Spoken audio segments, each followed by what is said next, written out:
저희가 코로나19가 처음 시작됐을 때 생각하기를, 또 항상들 말하기를, 봄이 되면 해결될 거다. 날씨가 더워지면 이건 감기나 비슷한 거니까 아마 우리 모두가 다 해결될 거라 이렇게 믿었습니다. 제가 2월 말에 우리 그 지방에서 유럽 선교지라고 해서 나갔다 왔는데, 가냐 마냐, 못 간다 간다 하는 과정에서 어쨌든 다 이야기되어 있으니까 안 가면은 몽땅 다 배상해야 된다. 그 바람에 그냥 목숨을 내걸고 갔다가 온 것이 마지막 여행이었었는데, 그때만 해도 서로 이야기하기를 이제 2월 마지막 주니까 그래도 괜찮아, 뭐 4월 달이면 해결될 거 했는데 12월 됐는데도 깜깜합니다. 과연 내년 몇 월 달이 될지 모르지만 어쨌든 이런 세계적인 대유행병, 과거에도 있었지만 또 앞으로도 더 있을 거예요. 그 유행병을 본다면은 유행병이 펴지게 된 가장 동기는 뭐냐면은 모두 운송수단의 발달입니다. 과거에 그냥 모든 게 다 한국은 한국대로 다 이렇게 끊어져 있어 모르는데, 이제는 전 세계가 전부 다 그냥 하루 건이 되고 나니까 그냥 홍콩에서 생긴 병이 금방 또 미국으로 갈 수도 있고, 또 미국에 있는 병이 한국에 올 수도 있는 이런 시대가 되고 말았죠. 과거에 몽고의 징기스칸이 유럽을 점령하러 들어갔을 때 그들이 군대만 간 게 아니라 무서운 전염병을 가지고 유럽으로 들어갑니다. 그래서 그런 전쟁을 통해서 또 많은 그런 사람들이 병들을 옮겨졌죠. 십자가 전쟁도 마찬가지로 십자가 전쟁을 한다고 하지만 전쟁만 아니라 거기에 엄청난 많은 병들까지도 함께 갔거든요. 이제 1300년대에 있었던 우리 흑사병을 통해서는 7500만 명이 죽었고, 1918년도에 있었던 스페인 독감에는 5천만 명이 죽었습니다. 오늘 집계를 보니까, 지난 9시간 전에 나온 집계 보니까 전 세계 지금 코로나19로 인해서 죽은 사람이 151만 명이다 해서 9초에 1명씩 지금 죽고 있다 이렇게 나왔더라고요. 자, 참으로 심각합니다. 그러나 우리가 이런 코로나19와의 그런 그 전쟁 속에서 사실 교회도 무너지고 있고 기업도 무너지고 있습니다. 저희가 지금 짐작하기는 앞으로 코로나19라고 하는 이 엄청난 일이 지나가면서 앞으로 한 1년 정도 지나가면은 한국 교회가 총 6만 교회가 많았는데 아마 한 15,000교회 정도는 없어질 거다 이렇게 보고 있습니다. 삼각교회가 지금 거의 다 지금 다 문은 열었지만 교인들은 오지 않습니다. 뭐 저희 광천 같은 경우도 평상시엔 전혀 연락도 없던 자식들이 꼭 주일 되면 연락합니다. 엄마 어디야? 교회 가지 마 하면서 아주 효자들이 많아가지고, 그런 효자들은 필요 없는 효자인데 어쨌든 그렇게 꼭 감시하듯이 해서 어르신들이 거의 못 온다고 합니다. 과연 교회가 버틸 수 있을까? 제가 볼 때는 그렇게 이제 우리 기독교에서는 이야기하지만, 그러나 제가 볼 때는 교회는 줄지 않습니다. 왜 그런가? 교회 간판을 띄는 순간 목사는 먹고 살지 못해요. 그러니까 교회는 절대로 줄지 않습니다. 그 간판을 가지고 어디 가냐? 집으로 들어가죠. 이제는 과거에는 그래도 상가에 있던 교회가 전부 다 집으로 들어가서 집에다 간판을 붙이고 자기들 가족들이 서너 명이 모여서 예배드리면서 우린 교회입니다 하면서 전국 교회로 더 선교비를 달라고 아마 연락이 올 거예요. 그러니까 교회 숫자는 줄지 않는데 어때요? 교인 숫자는 없고 사실 실질적인 교회가 없어지는 거죠. 그러나 이것을 우리가 꼭 코로나19라고만 봐야 될 것이냐? 앞으로의 이런 전쟁은 이미 성경에도 여러 번 예언되어 있던 것이고, 양상만 좀 달랐지 여러 가지 형태로 여러분과 저희 오고 있습니다. 오늘 우리가 읽었던 본문의 말씀은 우리가 너무 잘 아는 말씀이죠. 우리가 싸우려면 적을 알아야 되는데, 도대체 적이 무엇이고 우리가 지금 싸워야 되는 방법이 무엇인가, 이걸 정확히 알아야 되는 것이죠. 어떤 문제를 풀 때 가장 중요한 것은 먼저 이 문제의 유형이 뭐냐.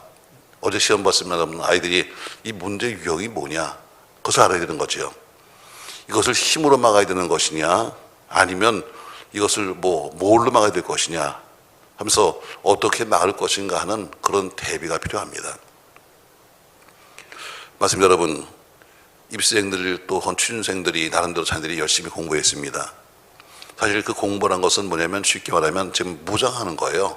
왜 무장하지 않으면 나가서 싸울 수 없으니까 그들이 입시라고 하는 전쟁, 취업이라고 하는 전쟁, 인생 전쟁에 무기를 갖기 위해서 스스로가 무장하는 것이 뭐냐면 그들은 공부하는 것이었습니다.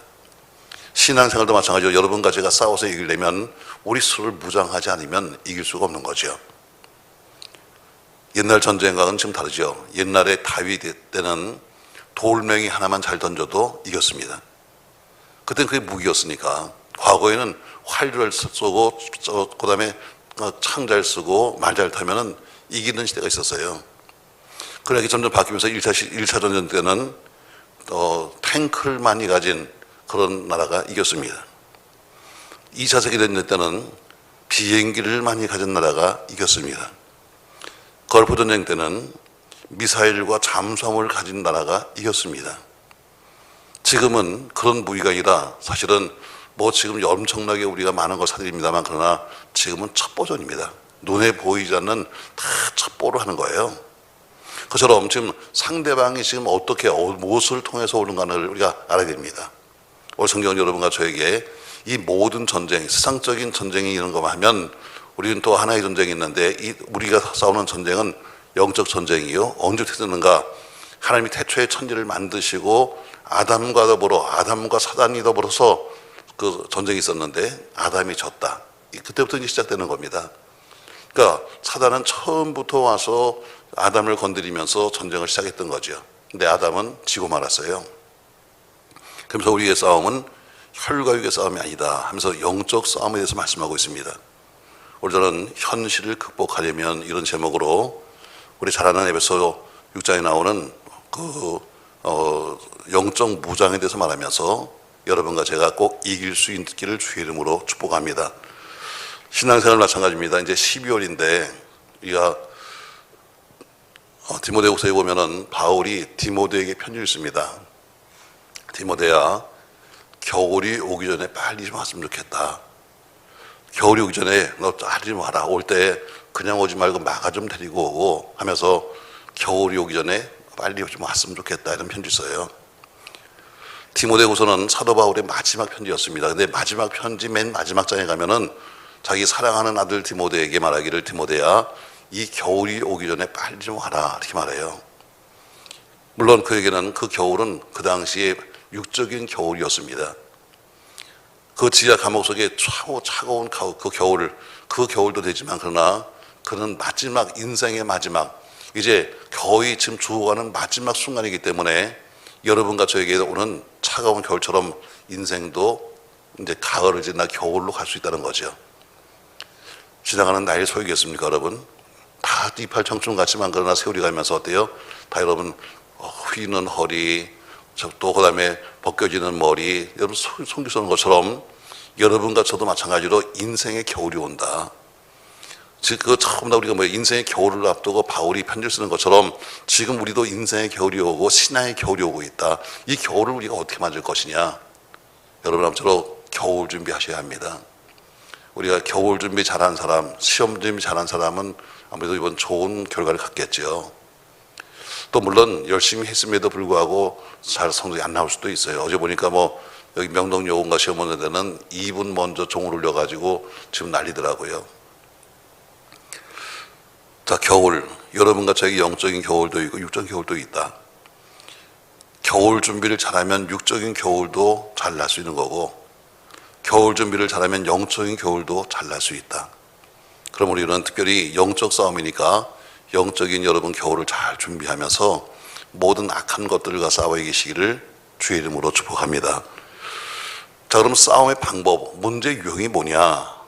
오늘 분명히 성경 말하기는 이렇게 말하죠. 자, 10절 끝으로 너희가 주 안에서와 그 힘의 능력으로 강건하여지고 마귀의 간계를 등이 대적하기 위하여 하나님의 전신갑주를 입으라. 12절 우리의 싸움은 씨름은 혈과 육을 상대하는 것이 아니요 통치자들과 권세들과 이 어둠의 생수하는들과 하늘에 있는 악의 영들을 상대하면서 우리의 적이 누군가를 정확히 말합니다. 우리의 적을 모르면 안 되죠, 여러분. 적이 누군가를 알아 싸우는데 우리의 적은 정확하게 하늘에 있는 악의 영들과의 싸움이라 해서 우리 영은 영적 싸움인 것을 분명히 말씀하고 있습니다. 이게 내 편인지 네 편인지도 모르고 내 편을 주겠다고 여러분 싸우면 큰일 나는 거죠. 오늘 정확하게 우리가 싸워야 될 대상이 누군가를 정확히 말씀하시고 있습니다. 그리고 이 싸움은 주먹으로 싸울 것이냐, 아니면 가서 기싸움 할 것이냐, 아니면 탱크를 동원할 것이냐, 정확하게 나와야 되는 거죠. 근데 오늘 우리 싸움은 영적 싸움이기 때문에 아무리 좋은 무기를 가져도 소용없다. 아무리 주먹질을 하고 아무리 다른 걸 가져도 소용없다. 그러면서 오늘 12절 이하에서 우리 여러분과 저에게 가져야 될 늘 배우는 영적 무기를 말씀하고 있습니다. 오늘 다시 한번 그 영적 무기를 우리가 이야기하면서 우리가 준비할 것이 뭐냐. 우리가 악의 영들과 싸워서 이기 위해서는, 마귀의 그 귀계를 이기기 위해서는 우리는 하나님의 전신갑주를 입으라고 강조합니다. 전신갑주. 자, 13절 말씀 보시죠. 13절 같이 읽습니다. 그러므로 하나님의 전신갑주를 취하라. 이는 악한 날에 너희가 능히 대적하고 모든 일을 행한 후에 서기 위함이라. 해서 악한 날에 너희가 능히 대적하고 모든 일을 행한 후에 서기 위해서, 우리가 살기 위해서는 방법이 없다. 여러분, 영적 세계는 과거에는 어때요? 과거에는 무기가 바뀌었습니다. 과거에는 활도 쏘고 창도 쓰다가 나중에는 총을 쏘기 시작했고 탱크를 동원했고 비행기를 하고 미사일을 쏘는 것처럼 무기가 바뀝니다. 그러나 영적인 전쟁은 무기가 바뀌지 않습니다. 왜? 적은 똑같기 때문에 우리에게 다가오는 적이 똑같은 방법으로 오기 때문에 우리가 가져야 될 무기는 항상 똑같습니다. 세월이 바뀌었으니까 지금은 이거 가지고, 또 세월이 바뀌니까 다음엔 이거 가지고 아니라 우리가 싸워야 될 무기는 정확하게 딱 하나뿐입니다. 그래서 오늘 너는 하나님의 전신갑주를 입어라, 이거밖에 말씀하고 있습니다. 여러분, 세상이 바뀐다 할지라도 믿음은 바뀌어서는 안 됩니다. 세상이 많이 바뀌잖아요. 여러 가지 방법도 바뀌고 사는 게 바뀝니다. 그렇다고 해서 우리 믿음까지도 거기 따라가서 같이 흔들릴 수는 없는 거예요. 아마 제가 스스로 제가 압니다. 우리 교인이 좀 답답할 거다. 왜? 좀 다른 교회처럼 재밌는 무슨 프로그램이 있는 것도 아니고, 다른 무슨 사람들 데리고 다니는 것도 아니고, 매일 오면 똑같은 얘기만 하니까 좀 재미없을 거다 생각합니다. 가르치는 나도 재미없습니다. 왜? 똑같은 말을 해야 되니까. 그러나 성경은 성경 이외에 다른 답이 없는 겁니다. 세상이 아무리 바뀌어도 믿음은 바뀌어서는 안 된다. 세상이 각가지 다른 길로 간다 할지라도 그렇다고 해서 우리 믿음까지 다른 길로 갈 수는 없다. 우리는 성경에 써 있는 대로 가는 것이 이 법이다. 법대로 사셔야 합니다. 오늘 세상이 바뀌었다고 해서 네가 이제 무기가 바뀐 것이 아니라 영적인 싸움의 무기는 하나님의 전신갑주밖에 없다. 여러분, 다시 한번 하나님의 전신갑주를 여러분 무장하시길 주 이름으로 축복합니다. 자, 14절 말씀이죠. 그런즉 서서 진리로 너희 허리띠를 띠고 있습니다. 진리 허리띠. 여러분 잘 아는 이야기죠. 진리 허리띠. 오늘 조금 더 풀어보겠습니다. 여러분, 왜 제일 먼저 진리의 허리띠를 말씀하느냐. 허리띠는 여러분과 저의 항상 몸의 중심에 허리가 있습니다. 중심을 묶는 게 벨트입니다. 여러분과 저의 살아갈 모든 신앙의 중심이 똑바로 서야 합니다. 그래서 진리의 허리띠 말한 것처럼 여러분과 제가 모든 신앙생활, 모든 믿음 생활에 가장 핵심적인 중심을 지켜야 됩니다. 중심. 그러니까 이 중심이 뭐예요? 진리입니다. 우리의 중심은 진리입니다. 왜 지금 갖가지 이단과 비진리가 하나님의 교회를 향해서 들어오고 있고, 지금 여러분 알다시피 신천지가 요새 좀 잠잠합니다. 그러나 신천지가 잠잠한 대신에 또 다시 구원파가 다니면서 저희 교회도 왔다 갔습니다만 청년들한테 와서 큰 브로셔를 주면서 또 사무실이 어디냐고 묻기도 하면서 왔다 갔다 하고 그래요. 왜? 청년들은 잘 내용을 모르니까 보니까 외국에 무슨 박사님 무슨 사이에서 쫙 써가서 주니까 아마 또 홀짝 넘어갈지도 모르지요. 각가지 다른 방법으로 와서 이거는 신천지를 잠잠하냐. 그럼 신천지가 없어졌나요? 아니에요. 여러분, 이만희 씨가 감옥에서 나와가지고 제일 먼저 한 것이 뭐냐면 전체 신천지를 향해서 시험 보겠다. 시험 본다는 거예요. 그동안 당신들이 믿음 생활을 제대로 했는지, 성경을 똑바로 배웠는지 시험 보겠다는 겁니다. 우리는 시험 본다면 아무도 안 올 텐데 거기도 시험 본다면 다 또 와요. 시험 보러 와. 그처럼 시험 보겠다라고 내린 공문이 첫 번째 공문이었습니다. 절대로 여러분, 이단은 없어지지 않습니다. 약간의 유형은 바뀔지 모르지만 그러나 세상으로 가면 갈수록 각가지 방법으로 여러분과 저를 괴롭힐 겁니다. 그러니까 우리가 믿음이 흔들리지 않으려면 중심을 잡아야 합니다. 여러분과 저의 인생이 흔들리지 않으면 마음 중심을 잡아야 되는 거고 신앙 중심을 잡아야 신앙이 흔들리지 않는 겁니다. 왜 조그만 소리가 들리면 흔들거리는가? 왜 누가 이런 얘기만 하면 뭐 전부 다 마음이 흔들거리는가? 왜? 중심을 잡지 못해서입니다. 오늘 제일 먼저 말한 것이 뭐냐면 내가 진리로 너희 허리띠를 띠고 하는 것처럼 네가 믿음의 중심을 잡아라. 뭘로 잡는가? 그 무게추가 뭐냐면 진리입니다. 진리로 내 허리띠를 메어서 네가 중심을 잡으라고 말씀하고 있습니다. 여러분, 사람 말에 흔들리지 않는 것은 여러분과 제가 진리에 바로 서면 흔들리지 않습니다. 남의 소문, 남의 이야기, 남의 것들 들으면서 그것 때문에 흔들리지 않는 것은 우리가 진리에 정확하게 진리 허리띠면 괜찮습니다. 그래서 제일 먼저 말씀하는 것이 뭐냐면 진리로 허리띠를 띠라 말합니다. 여러분, 벨트를 풀어버리면 힘을 못 쓰는 겁니다. 역도를 드는 사람들도 힘쓰는 사람들도 다 어때요? 다 가서 벨트를 꼭 매고 더 잡아매서 그렇게 메고 나가서 허리에 힘을 주는 것처럼 진리의 허리띠를 띠지 않으면 절대로 신앙생활을 제대로 할 수 없습니다. 다시 한번 여러분, 진리의 허리띠를 동여매시기를 주의 이름으로 축복합니다. 그래야 우리가 설 수 있습니다. 조금 힘이 부족해도, 조금 힘이 좀 딸려도 진리의 허리띠를 바짝 메고서 그리고 가서 힘을 쓰는 것처럼 조금 우리가 살면서 조금 어려워도 허리띠를 메면 이기는 거예요. 그래서 오늘 제일 먼저 진리의 허리띠를 띠고 했습니다. 또 이어서 말하기를 의의 호심경을 붙이고 있습니다. 의의 호심경. 호심경이 뭐냐면 방패입니다. 방패. 너는 가슴에 방패를 붙여라. 자, 우리 그리스도인들이 방패를 띄워놓고 다닙니다. 사실 여러분과 제가 다니면서 내가 신앙인이요, 아예 이렇게 표시할 수 있는 방법이 있다면 참 좋겠어요.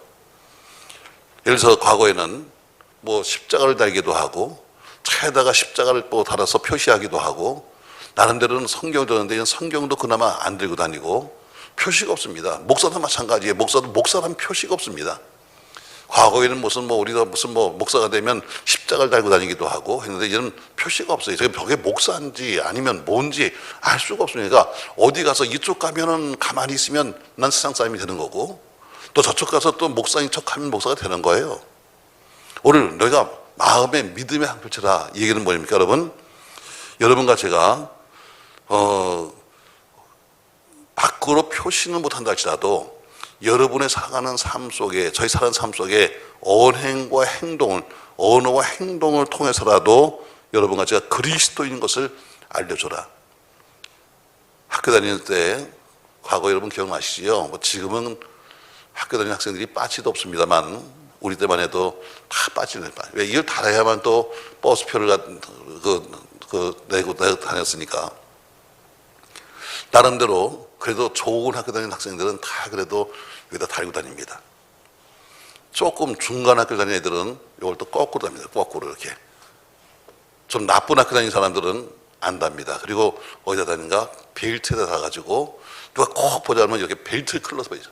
여기 있다, 여기 있다. 왜? 찾아가한테 보여주는 거죠. 맞습니다, 여러분. 우리가 그리스도인으로서 우리가 부끄럽지 않다면 어디 가든지 자연스럽게 그리스도인 것을 밝혀야 되는데 전혀 그리스도인 것을 밝히지 않습니다. 우린 예수 믿는 것이 창피한 거예요. 더군다나 요새같이 예수 믿으면 그냥 핍박이 많으니까 오히려 그걸 다 숨기려고 하는 사람이 많죠. 근데 오늘 의의 호신경 가슴에 묻히는 거예요. 나는 신앙인이요. 나는 믿는 사람입니다.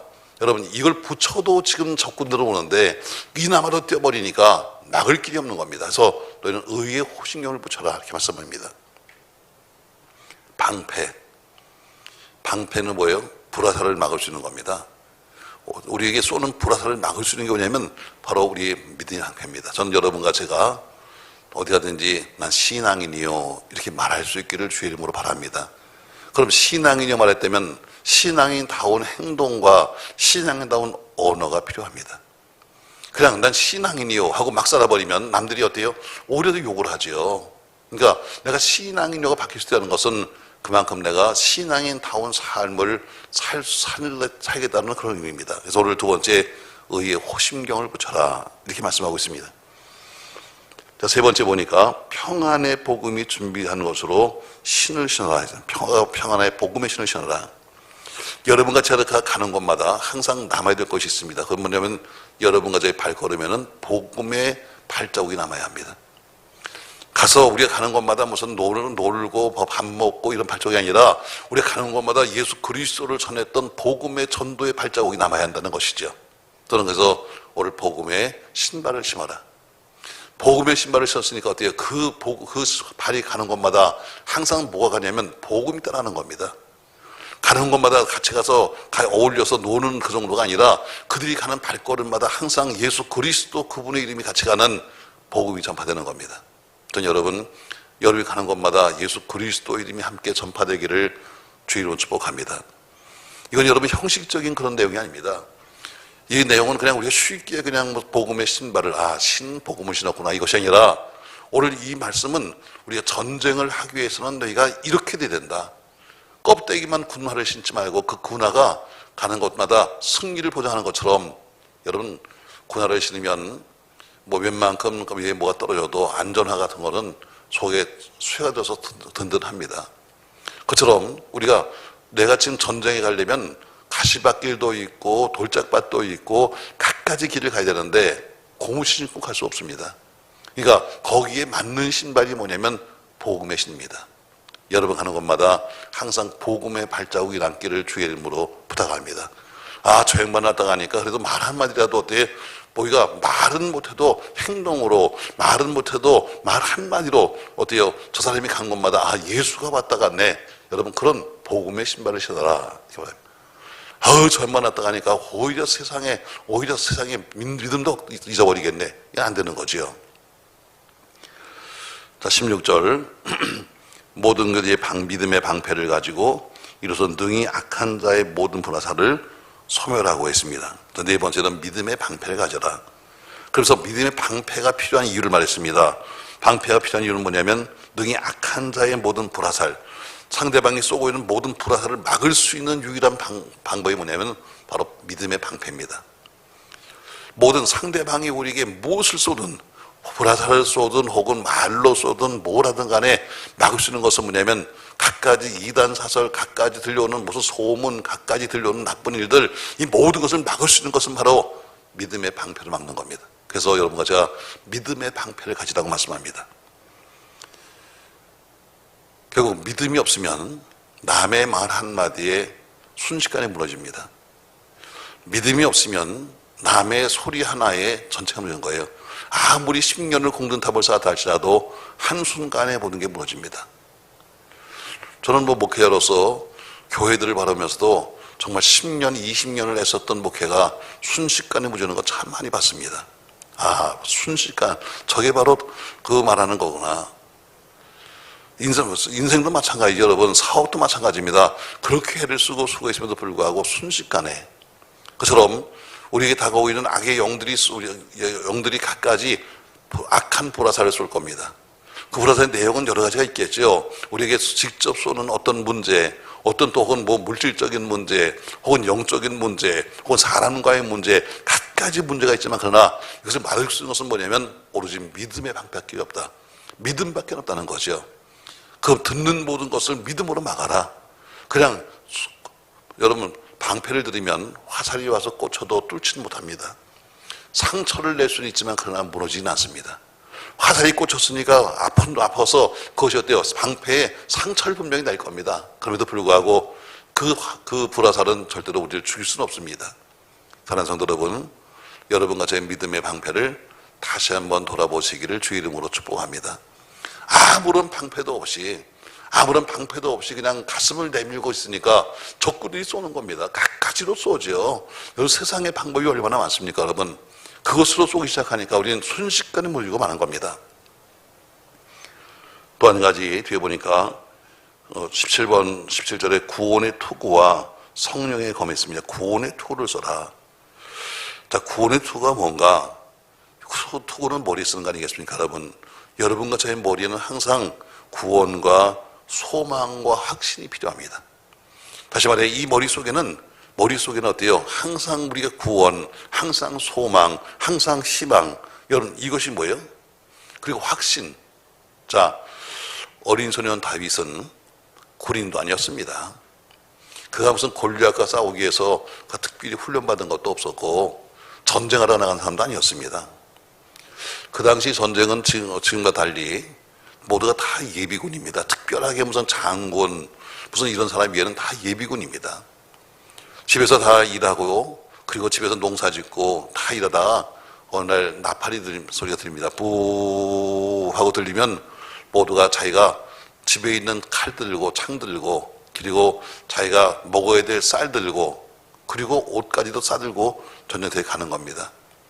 지금 전 가서 전쟁 나가면 무슨 뭐 한 달씩 두 달씩 있는 것도 아니고 가서 불과 그 당시 뭐 몇백 명이 싸우는 거니까 가서 며칠이면 싸우고 들어왔는데 전쟁이 났다 블레셋이 쳐들어왔다는 소리를 듣고 나서는 그 다윗의 형들이 다 전쟁에 나갔는데 40일 돼도 소식이 없는 겁니다. 아버지가 궁금했습니다. 그래서 다윗을 시켜서 말합니다. 다윗아 가서 형들 좀 만나고 와라. 형들이 벌써 가서 한 40일 됐는데 연락도 없는데 아마 먹을 양식도 없을 거다. 떡도 좀 싸고 가고 가서 이 떡을 좀 가져다가 가서 이 장군한테 좀 주기도 하고 해서 뇌물 겸해서 떡도 좀 만들어 가지고 옷까지 써서 보냅니다. 다윗이 지금 전쟁터에 간 것은 형 만나러 간 겁니다. 형들의 안부를 묻기 위해서. 근데 갔는데 보니까 저쪽 언덕에 큰 장군 하나 서 있는데 소리 지르고 있습니다. 야, 하나님 믿는 놈들아 다 어디 갔냐? 나와라, 싸우자.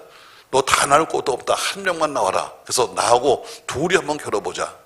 그렇게 모욕적인 말을 하지만 그러나 아무 나가지 않습니다. 모두가 우리나라 군대는 전부 다 바위 틈에 숨어 있는 겁니다. 다윗이 묻습니다. 형들한테 형, 저건 누구요? 물었더니 야 이놈아, 저기 골리앗이다. 저 골리앗이야. 근데 보니까 옆에 공고판이 붙었습니다. 공고판 해가지고 저 골리앗을 죽이는 자에게는 내가 내 딸을 주어서 공주 삼겠다. 사울왕이 붙인 겁니다. 저 골리앗을 죽이는 자에게는 내가 큰 벼슬을 주고 내가 그리고 높은 장군을 만들어 주겠다. 아무도 싸우지 않습니다. 왜? 나가면 질 거 뻔하니까. 근데 어린 소년 다윗이 갑니다. 나가면서 왕에게 찾아가죠. 왕이요, 제가 하겠습니다. 보니까 왕이 한 자원군이 왔다는데 보니까 어디서 애가 온 거예요. 야, 너 안 돼. 넌 너무 어려서 안 되겠다. 야. 그랬더니 아니요. 내가 아버지 양을 지킬 때 어떤 짐승이 와도 내가 이겼는데 짐승만도 못한 저놈은 내가 이길 수 있습니다. 확신을 가졌습니다. 사울 왕을 움직인 건 다윗의 확신이었습니다. 어린 소년이 와서 싸우겠다는데 그것을 사울이 가라고 말하지 않았습니다. 넌 안 돼. 넌 싸울 수 없다. 저 집은 다 거인의 집안이고 넌 안 된다. 그렇게 말했음에도 불구하고 그가 확신찬 소리에 그는 다윗을 보냅니다. 걱정스러워서 말하죠. 야, 그러면 나갈 때 내 갑옷을 입고 가라. 갑옷을 입혀놓으니까 걷지도 못합니다. 그러면 이 칼 갖고 가라. 칼도 못 씁니다. 그는 뛰어나가면서 어때요? 그 골리앗을 향해서 외쳤습니다. 골리앗, 너는 세상에 모든 방법이 다 있다. 너는 칼도 있고 창도 있고 활도 있지만 난 아무것도 없다. 나에게는 오직 만군의 여호와 이름만이 있다. 하는 확신을 가지고 뛰어나가는 그는 나가서 던진 물매를 한 개로 상대방을 눕혔습니다. 사울 왕으로 하여금 다윗을 전쟁터에 내보낸 것도 다윗의 확신이고 가서 그 돌멩이를 들어서 던지게 하신 하나님, 던진 사람은 다윗이지만 그러나 마치신 분은 하나님이었습니다. 맞습니다, 여러분. 확신이 그로 하여금 이게 맞는 것처럼 오늘 네가 구원의 투구를 써라. 이 얘기는 네 머릿속에는 분명한 구원과 분명한 확신과 분명한 미래와 소망을 가지라는 이야기입니다. 전 여러분, 우리 머리가 얼마나 중요합니까, 여러분? 우리 모든 몸을 움직이는 원동력은 머리입니다. 여러분과 제 머릿속에는 구원의 확신이 있어야 합니다. 신앙을 움직이는 가장 기본이 뭐냐면 구원의 확신입니다. 구원의 확신도 없는데 무슨 봉사가 되고 구원도 확신도 없는데 무슨 와서 찬송을 합니까? 그건 하나의 쇼예요. 그냥 와서 하나 남들이 하니까 하는 거에 쇼지. 머릿속에 구원의 확신이 든 사람이 부를 때 찬양이 되고 머릿속에 구원의 확신 있는 사람들 가진 사람이 할 때 헌신되는 거지. 그것이 없다면 절대로 그건 사역이 될 수도 없는 거고 그건 하나의 팥벌이에 불과한 겁니다. 오늘 가장 중요한 것은 네가 머리에 구원의 톡을 써라. 구원의 확신과 그리고 미래의 확신과 그리고 확실한 네가 그 내일을 위한 확신을 가져라. 그러나 여러분, 지금 현실은 여러 가지 힘들고 어려운 건 사실입니다. 그러나 여러분, 확신 있기를 주의 이름으로 축복합니다. 분명히 좋은 날이 올 줄로 믿습니다. 할렐루야. 세상에 여러분 얼마나 살기 힘들어요. 저는 오늘 낮에 잠깐 모임에 나갔더니 어떤 사람이 그래요. 목사님 얘기 들었어요? 무슨 얘기요? 목동에서 사람이 죽었대요. 너 누가 죽었는데요? 그랬더니 그것도 몰라요. 목동 사람이요. 그래서 난 몰라요. 그러니까 얘기해 주더라고요. 그래서 찾아보니까 맞더만요. 몇 단지는 모르겠어요. 단지 바뀐지 모르지만 보니까 젊은 남자가 하나 투신해서 죽었더라고요. 아파트에서. 그래서 왜 죽었나 따져보니까 집에 올라가 보니까 부인과 애를 죽였더라고요. 그리고 죽었어요. 그 이유가 뭔가 했더니 아파트 전세값 때문이야. 5년 전에는 아파트를 살려고 했었대요. 전세 살면서 아파트를 조금만 좀 보태면 되겠다 해가지고 서로 조금만 보태서 사자 하다가 서로 부부간에 얘기했어요. 야, 조금 있으면 떨어질지도 몰라. 나라에서 말하잖아. 그거 살지 말라고. 그러니까 조금만 좀 기다려보자. 하고선 조금 밀다 보니까 이게 2배가 오른 거예요. 이것 때문에 서로가 싸움이 없습니다. 이사를 가야 되는데 가니 못 가니 그다음에 너 때문에 그때 살 걸 못 샀느니 한참 그러다 보니까 서로가 어때요? 그것 때문에 서로 결국에는 그 남편이 아내를 죽였고 아이도 죽였고 그리고 자기도 죽은 거예요. 참 있어서는 안 될 만한 안타까운 이야기죠. 그래서 야, 이거 우리 동네 이야기고 우리의 현실이다. 정말 우리 교인들도 마찬가지겠죠. 여러분 왜 다 우리 교인들도 다 집 있는 사람이 아닐 거고 월세도 있고 다 있는데 얼마나 살기 힘들겠어요. 여러분 이럴 때일수록 필요한 건 뭐예요? 확신이에요. 오늘은 내가 어렵지만 분명히 주님이 내일은 좋게 하신다. 내가 지금은 어렵지만 그러나 내일은 분명히 이렇게 세우실 것이다. 내가 지금은 어려워서 내가 지금 울고 있지만 분명히 내게 좀 기쁨을 줄 것이다 하는 확신. 저 여러분 확신 있기를 주의 이름으로 축복합니다. 이나마 확신까지도 없으면 우리가 살 수 있는 길이 없습니다. 어려운 때 내가 장래라고 하는 확신이 없다면 여러분과 제가 이겨낼 수 있는 길이 없습니다. 구원의 확신. 내가 이 땅에서 어려워도 우리는 천당 간다는 구원의 확신.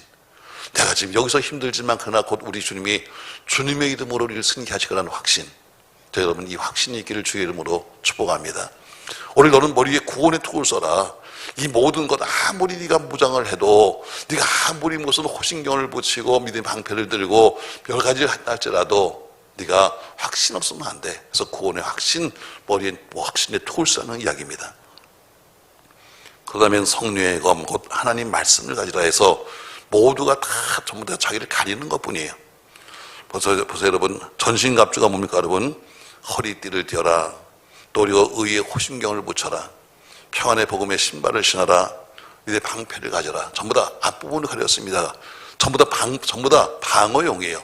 여기서 싸울 수 있는 것은 오로지 한 가지입니다. 바로 성령의 검, 하나님 말씀을 가져라. 이렇게 말씀하고 있습니다.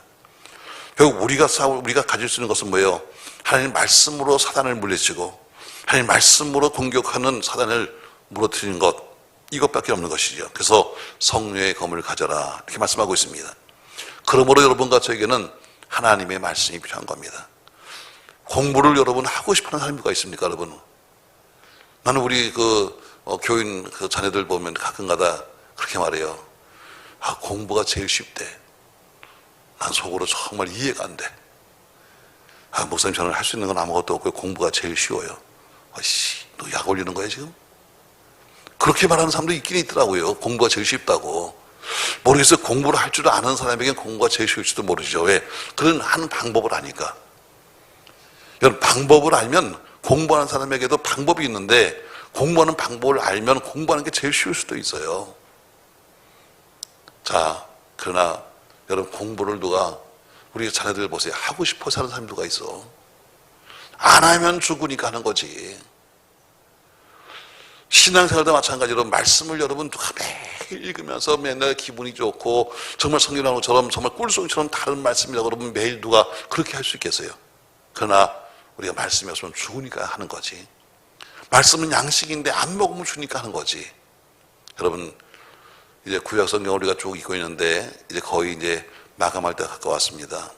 다시 한번 신앙의 허리를 돌려매고 그리고 마지막까지 여러분 말씀을 읽으셔야 합니다. 그 말씀이 여러분과 저에겐 양식이에요. 아멘. 양식을 잘 비축하면 어려울 때 꺼내 먹을 수 있습니다. 옛날에 안희숙 그 사모님이 썼던 죽으면 죽으리라 살면 살리라는 그런 책을 아마 기억하실 겁니다. 그분이 과거에 일정시대 때 그 일본 국회의사당에 가서 그걸 던졌죠. 삐라를 던졌죠. 이제 이 나라 망한다. 회개하라. 그리고선 그 삐라를 던지고 나서는 감옥에 들어와서 있는데 너무 힘들답니다. 또 여자의 몸으로, 젊은 여자의 몸으로서 가서 너무 힘든 생활을 하지요. 근데 그분은 그때 말하기를 뭐라고 말했는가? 그래서 내가 그 속에서 견딜 수 있던 것은 뭐냐 하면 거기는 찬송이 있습니까? 성경이 있습니까? 아무것도 없잖아요. 그럼에도 불구하고 내가 성경을 많이 외웠다는 것. 왜? 아무것도 없으니까. 가서 아무것도 없으니까 가서 거기서 자기가 외웠던 말씀을 기억하면서 말씀을 되새기면서 이겼다. 그 말씀하십니다. 찬양도 마찬가지입니다. 여러분과 제가 외우는 찬양이 몇 개나 있나요? 세월이 오니까 다 지금부터 찬송가를 들고 다니고 아니면 다 핸드폰에서 이렇게 해서 찬송가를 부르고 있지 외우는 찬송은 몇 개나 있나요? 다 집집마다 여러분 다 찬송가가 다 몇 개씩 있고 성경이 몇 개씩 있지만 그러나 여러분 앞으로 얼마 가지 않아서 이 찬송가를 못 볼 때가 올지도 몰라요. 성경은 그렇게 말하고 있어요. 지금은 내가 큰 애 빠진 성경책 굴러다니는 그 성경책 또 앞으로는 못 볼 때가 올 거다. 그럼 뭐예요? 우리 양식이 필요해. 비축한 양식이 있어야 그걸 꺼내 먹을 거 아닙니까? 여러분 말씀의 양식을 가슴속에 넣으셔야 합니다. 찬송의 양식을 넣어야 합니다. 그래서 어때요? 그때 어려울 때 여러분 우리가 가을 추수해가지고 창고에다가 곡식을 넣습니다. 왜? 겨울에서 먹으려고 하는 겁니다. 그처럼 여러분과 제가 신앙의 창고에 하나님 말씀이라고 하는 말씀이 있고 저희 찬양이 여러분 비축되어 있어야 필요할 때 그것을 꺼내서 우리가 읽으며 또 외우며 그것을 상고하며 여러분과 제가 이겨낼 수 있는 겁니다. 성경은 분명히 말하고 있습니다. 앞으로 이 성경을 못 볼 때가 옵니다. 그걸 우리가 어때요? 그 겨울을 준비해야 됩니다. 무엇으로 준비합니까 여러분? 우리가 많은 말씀을 머릿속에 갖고 있고 혹은 많은 찬양을 갖고 있으면서 그것으로 이겼다고 하는 간증처럼 말씀은 가장 강력한 무기입니다. 예수님도 사단의 권세를 말씀으로 물리셨습니다. 여러분 말씀 듣고 말씀 외우고 말씀 읽는 일에 여러분 항상 투자하시길 주의 이름으로 축복합니다. 자, 오늘은 여기서 한 가지만 더 하려고 합니다. 17절 말씀 보시죠. 구원의 투구와 성령의 검 곧 하나님 말씀을 가지라. 18절 모든 기도와 간구로 하되 항상 성령 안에서 기도하고 이를 위하여 깨어 구하기를 항상 힘쓰며 여러 성도를 위하여 구하라. 지금 우리는 항상 어때요? 항상 이 하나님의 전신 갑주를 입어라. 여기까지만 했는데 또 하나가 있습니다. 여러분 하나님의 전신 갑주를 입었다 할지라도 싸울 것이 있다. 뭘로 싸울 것이냐? 우리는 무릎으로 싸워라. 무릎으로 싸우라 말이에요. 무릎으로. 가장 중요한 것은 뭐냐면 모든 기도와 간구라고 하는 말씀입니다. 이 말씀은 너희가 하나님의 전신갑주를 입어서 방어하고 공격을 하지만 그러나 어때요? 너는 싸우는 방법이 있다. 싸우는 방법이 뭐냐면 네가 무릎으로 싸우는 거다. 신앙생활은 무릎으로 싸우는 거야. 무릎으로. 자, 하나님의 전신갑주를 입었습니다. 그것으로 방어합니다. 성령의 검으로 우리가 가서 싸웁니다. 그러나 싸울 수 있는 가장 최선의 방법이 뭐냐면 모든 기도와 간구다. 다시 말해 하나님의 전신갑주로 방어하고 공격하지만 싸우는 방식이 있는데 그 방식은 무릎으로 싸우다. 무릎으로. 하나님의 전신갑주를 가지고 혈과 육으로 싸워서는 안 됩니다. 그것은 세상 방기가 마귀가 우리를 와서 꼬시는 거예요. 야, 세상 방법으로 싸우자. 이건 마귀가 우리를 꼬시는 거예요. 우리가 싸우는 방법은 어때요? 우리는 신자는 무릎을 사용해야 됩니다. 상대방이 어떻게 오든 간에 우리는 무릎을 사용해야 되는 거예요. 바로 기도의 능력을 무시해서는 안 됩니다. 노아가, 아브라함이, 모세가, 여호수아가, 다니엘이, 베드로가 성경의 위대한 인물들은 모두가 예외 없이 기도하던 사람이었습니다. 예수님도 기도의 모습을 보이셨고 또 사단이 아무리 유혹해도 기도하는 사람을 쓰러뜨릴 수는 없는 겁니다. 여러분, 아무쪼 여러분의 기도 사단이 와서 건드려도 쓰러지지 않는 기도가 되기를 주의 이름으로 축복합니다. 성경 분명히 말씀합니다. 사단은 삼킬 만한 자를 찾기 위해서 다니고 있다고 그랬어요. 여러분 얘기하지만 사단이 봐서 건드릴 만한 사람이 있어요. 여러분 애들도 마찬가지예요. 애들도 누구와 싸웠다 말하잖아요. 자기가 봐가지고 아이고 저희가 저랑 싸웠다는 게임도 안 되겠다 그러면 싸우지도 않아. 근데 어때요? 만만하게 보이면 싸우는 거예요. 사단도 마찬가지입니다. 여러분, 여러분과 저의 모든 걸 다 아는 것은 마귀 귀신이에요. 귀신같이 알지. 저 이 목사는 뭐 예약하고, 저 김 목사는 뭐 예약하고, 저 사람은 뭐 예약하고 다 알아. 그러니까 어때요? 그들은 나의 가장 악한 약점들을 가지고 사단들은 와서 싸우자는 거예요. 근데 그 상대방이 내 약점을 가지고 와서 싸우자는데 나는 어때요? 그걸 가서 말싸움을 하고 가서 상싸움을 하려고 하니까 질 수밖에 없는 거죠. 왜? 그게 사단의 방법인데 우리는 방법이 하나밖에 없어요. 사단이 어떻게 우리 와서 건드리든 간에 우리가 싸우는 방법은 하나뿐이다. 뭐다? 무릎 싸움이다. 아멘. 기도밖에 없는 거예요.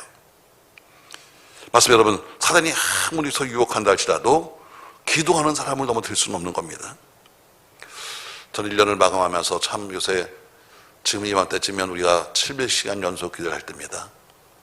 저희가 수십 년 동안 매년 1년에 2번씩 해왔던 700시간 기도회가 코로나19로 무너지고 말았습니다. 지금 고민하고 있습니다. 지금 뭐 1단계, 2단, 1.5단계, 2단계 하고 있는데 사실 지금 12월에 하려고 애를 썼는데 도저히 안 되겠다. 왜냐하면 또 주변에 여러 가지 또 주변 사정도 있고 또 우리 개인적인 여러 가지가 있어서 지금 방법을 찾고 있습니다. 내년 1월 초부터 시작해서 700시간이 안 되면 단 100시간이든 아니면 50시간이든 아니면 야간은 하지 않더라도 와서 다시 기도해야 되지 않겠는가 하면서 지금 방법을 찾고 있습니다. 여러분, 무릎으로 싸우면 이깁니다. 세상 방법을 동원하고 세상 지식을 동원하고 세상 사람을 동원하고 말을 동원하면 지지만 무릎을 사용하는 사람은 이깁니다. 교회도 무릎으로 세워지고 부흥도 무릎으로 되는 겁니다. 여러분의 가정도 여러분의 자녀도 여러분의 기업도 무릎으로 세워지고 무릎으로 번성하는 겁니다. 기도하는 가정, 기도하는 교회, 기도하는 사람은 결단코 무너지지 않고 회복될 겁니다. 우리 모두가 전 세계가 코로나19와 더불어 지금 전쟁하고 있습니다. 그러나 우리는 영적 전쟁인 것을 여러분 기억하시면서 오늘 전쟁의 유형이 무엇인가를 알고 전신갑주를 입고 기도의 능력으로 승리하시기를 예수님의 이름으로 부탁합니다. 다시 한번 말합니다. 하나님의 전신갑주를 입었다고 끝나는 것이 아닙니다. 전신갑주를 입었지만 싸우는 유형은 하나입니다. 우리는 무릎으로 싸웁니다. 이게 신앙인이 승리할 수 있는 비결입니다. 하나님이 전신갑주 입었다고 해서 까불며 다니면서 나는 뭐 구원의 툴을 썼어, 난 구원받았어, 난 믿음이 있어, 나는 뭐 성령, 난 말씀을 많이 읽었어 이런다고 되는 것이 아니라 그렇게 옷을 입었다 할지라도 싸우는 방법은 하나, 기도입니다. 아무리 밖으로 전신갑주를 입고 난 신학대학을 나왔어, 신학대학을 나왔고 난 목사가 되었고 박사가 되었고 별짓을 다 해도 무릎으로 살지 않으면 질 수밖에 없는 겁니다. 말씀을 맺겠습니다. 여러분, 오늘 우리는 싸움의 유형이 무엇인가를 정확히 알아야 합니다. 성경은 말하기를 지금은 세상 싸움이 아니다. 이거는 영적인 싸움이다. 그러면 하나님의 전신갑주를 입어야만 된다. 그래서 우리 모두가 모든 몸을 다 전신갑주로 다 무장했습니다. 그러나 무장한다고 끝나는 게 아니다. 네가 싸우는 방법이 있다. 방법은 오늘 뭐라 하니까 모든 기도와 간구로 하되 성령 안에서 기도하고 이를 위하여 깨우기를 항상 힘쓰라.